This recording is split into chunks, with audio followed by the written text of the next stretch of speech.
And now we're at a point where people aren't even talking. And I was telling you about this earlier, but it blew my mind this morning, which is one of the reasons I think it's so important to talk about Charlie Kirk. Is last night when I saw the video, I immediately went to my 11-year-old who was watching YouTube, and I said, have you seen this? And she said, no. And so we talked about the assassination and the horror of the video, the horror of the act. And I said to her, I go, imagine what will happen now is that people will start a debate that's not really a debate.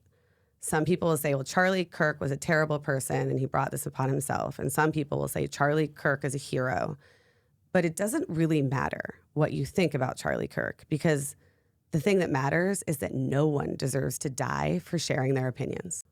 Nobody. Not in this country, not anywhere, but certainly not in this country. And we talked about that for a long time and how political violence is wrong. And then this morning, she's in a group chat with a bunch of fifth graders on her watch.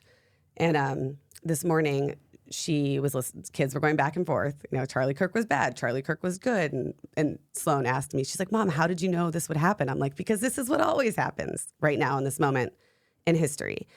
And Sloan said, do you think it's okay if I write, like, it doesn't really matter if he was bad or good. No one should die for their opinion. And I said, go for it. She voiced that into her watch. And then she was promptly kicked out of the group chat by another student. And it just broke my heart because A, I don't want my daughter to learn that if you share your opinion, you'll be removed from the conversation, you know, and then B, it broke my heart because what are other kids being told at home? Are the schools talking about this at all? Like it's the idea of debate. Like I want my daughter to be around every opinion. I want her to learn how to process, to analyze, to come up with her own thoughts. Like what? I ask you back, where are we? How do we come back from this? Can we?